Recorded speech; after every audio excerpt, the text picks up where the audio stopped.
Good morning. आज पहली class practice set लेकर आए हैं सीडीपी सीटेट एग्ज़ाम के लिए जो 21 जनवरी को होने वाला है। तो उसके लिए तो सभी लोग जल्दी से आ जाएं। पहला प्रश्न है, अधिगम में आकलन किस लिए आवश्यक होता है? अधिगम में आकलन किस लिए आवश्यक होता है? प्रेरणा के लिए, पृथक्करण और श्रेणीकरण के उद्देश्यों को प्रोत्साहन देने के लिए, ग्रेड एवं अंकों के लिए, जांच परीक्षण के लिए। अधिगम में आकलन किस लिए किया जाता है और क्यों आवश्यक होता है, इसका उद्देश्य आपको बताना है। तो ये प्रेरणा के लिए होता है। किसके लिए? प्रेरणा।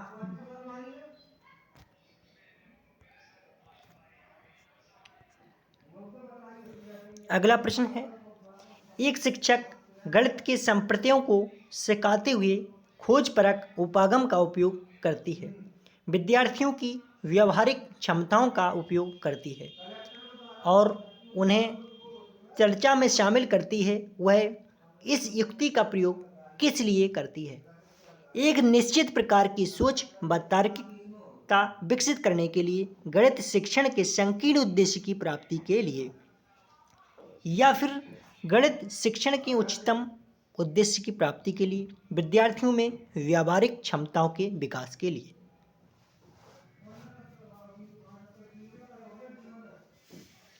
एक शिक्षक गणित के संप्रत्यय को सिखाते हुए खोजपरक उपागम का उपयोग करती है, विद्यार्थियों की व्यावहारिक क्षमताओं का उपयोग करती है और उन्हें चर्चा में शामिल करती है।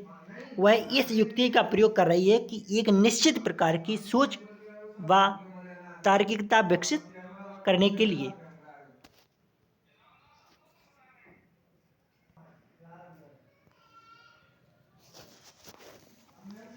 अगला प्रश्न, सतत एवं समग्र मूल्यांकन की संकल्पना से तात्पर्य है।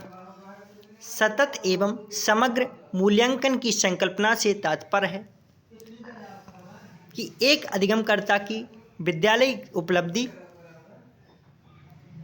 एक अधिगमकर्ता की सभी साप्ताहिक, मासिक एवं वार्षिक परीक्षणों में उपलब्धि, एक अधिगमकर्ता की विद्यालय एवं साहित्यिक गतिविधियों में उपलब्धि, एक अधिगमकर्ता की सभी विद्यालय गतिविधियों में उन्नति एवं उपलब्धि। तो सतत एवं समग्र मूल्यांकन की संकल्पना से तात्पर्य होता है कि एक अधिगमकर्ता की सभी विद्यालय गतिविधियों में उन्नति एवं उपलब्धि।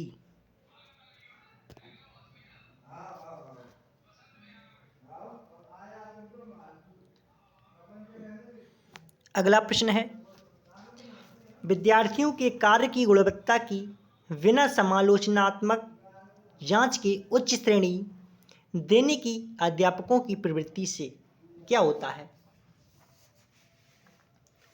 जो विद्यार्थी होते हैं उनमें गुणवत्ता के बिना समालोचनात्मक जांच के उच्च श्रेणी देने की अध्यापकों की प्रवृत्ति से क्या अभिप्राय होता है या क्या समझा जाता है? तो उनके मूल्यांकन की विश्वसनीयता कम होने की ओर अग्रसर हो जाती है। उनके मूल्यांकन की वैधता कम होने की ओर अग्रसर हो जाती है। उनके मूल्यांकन की विश्वसनीयता अधिक होने की अग्रसर होती है।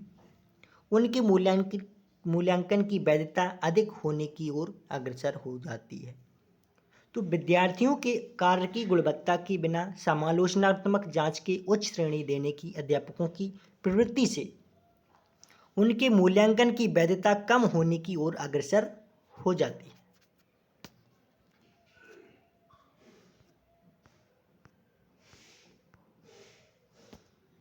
अगला प्रश्न है, विद्यार्थियों के अधिगम का मूल्यांकन करते हुए एक शिक्षक के रूप में आपको बचना चाहिए। लगातार सूचना एकत्रित करने एवं उसे रिकॉर्ड करने से, विद्यार्थियों को प्रतिपुष्टि प्रदान करने से, विद्यार्थियों के अधिगम के बारे में सूचना एकत्रित करने के विभिन्न तरीकों के प्रयोग से, उनमें तुलना करने से बचना चाहिए। शिक्षकों को हमेशा इस बात का ध्यान रखना चाहिए। इसके बाद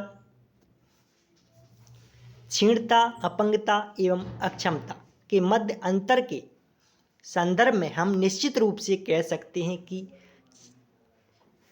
क्षीणता से तात्पर्य है एक अंग की संरचना अथवा कार्य में असामान्यता। इसको कहते हैं क्षीणता, अपंगता।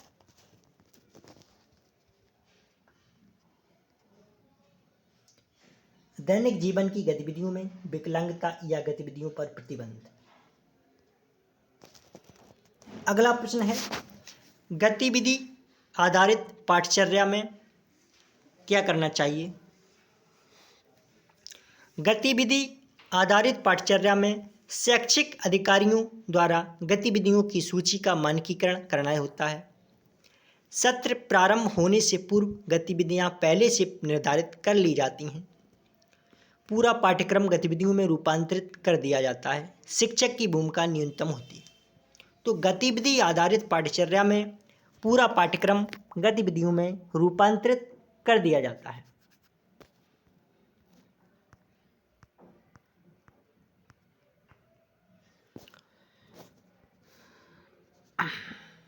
अगला प्रश्न है, अध्ययन गतिविधि के किसी विशेष क्षेत्र में एक विद्यार्थी के अच्छा प्रदर्शन करने की क्षमता को ज्ञात करने के लिए एक शिक्षक को निम्नलिखित परीक्षणों में से किसका प्रयोग करना चाहिए? मानक उपलब्धि परीक्षण, एक हित सूची, अभिरुचि परीक्षण, प्रदर्शनी परीक्षण। अध्ययन गतिविधि के किसी विशेष क्षेत्र में एक विद्यार्थी के अच्छा प्रदर्शन करने की क्षमता को ज्ञात करने के लिए एक शिक्षक को निम्नलिखित परीक्षणों में से किसका प्रयोग करना चाहिए? तो अभिरुचि परीक्षण का करना चाहिए।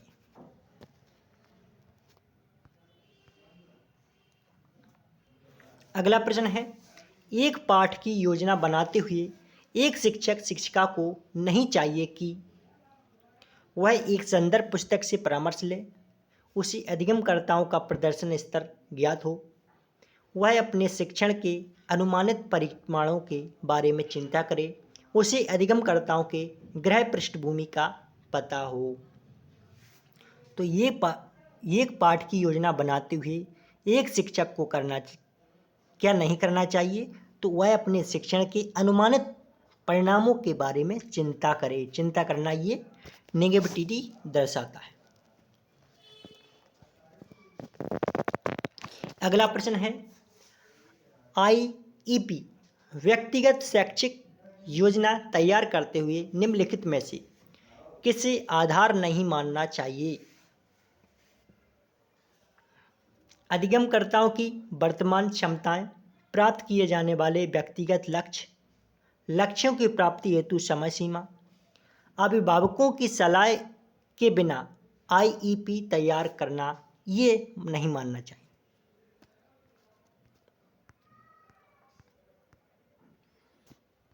अगला प्रश्न है, एक दृश्य को देखते हुए एक शिक्षिका ने अपनी कक्षा में विद्यार्थियों से पूछा, इस क्षेत्र से क्या तात्पर्य है?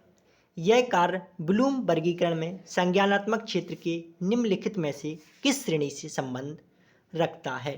तो ये रखता है बोध, अंडरस्टैंडिंग।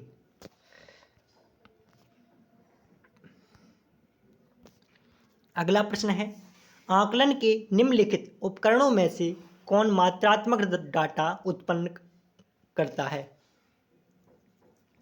सर्वेक्षण, व्यक्तिगत अध्ययन, फोकस, समूह चर्चा, पोर्टफोलियो। आकलन के निम्नलिखित उपकरणों में से कौन मात्रात्मक डाटा उत्पन्न करता है? सर्वेक्षण।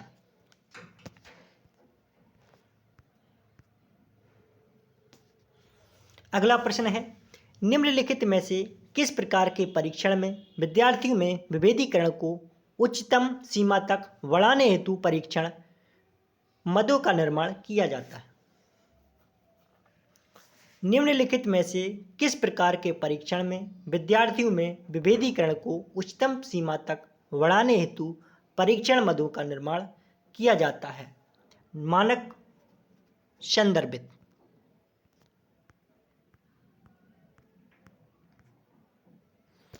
अगला प्रश्न है, एक प्रभावशाली अनुदेशात्मक योजना हेतु किसकी भूमिका न्यूनतम होनी चाहिए? विद्यार्थियों की, शैक्षिक प्रशासकों एवं योजनाकारों की, अभिभावकों की, शिक्षकों की। एक प्रभावशाली अनुदेशात्मक योजना हेतु किसकी भूमिका न्यूनतम होनी चाहिए? अभिभावकों की। अगला प्रश्न है, क्षीण मन, मनस्तिष्क एवं मनोभ्रंश में मूल अंतर क्या है? इसमें अंतर होता है मनोभ्रंश में मनोरोग अपक्रिय की एक अधिक उच्च अवस्था सम्मिलित होती है।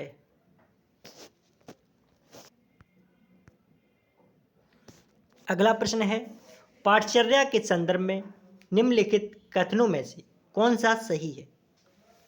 पाठचर्या में अन्य विद्यालय अनुभवों के अतिरिक्त अवांछनीय एवं गैर योजनाबद्ध अनुभव सम्मिलित होते हैं।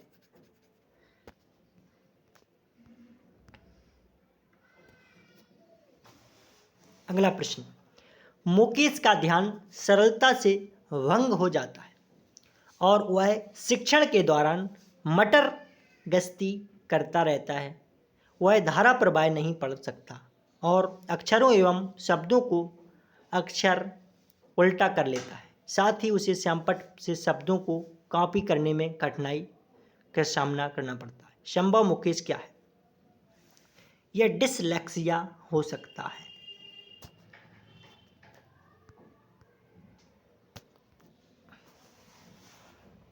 अगला प्रश्न है, कक्षा 6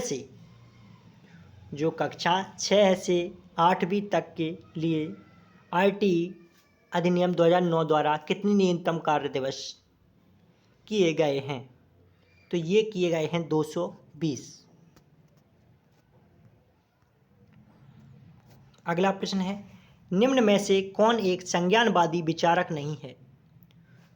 टॉलमैन संज्ञानवादी विचारक नहीं है।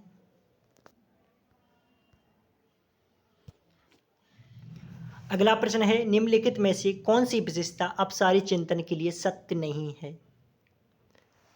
विचारों का सुधार, ये सत्य नहीं है।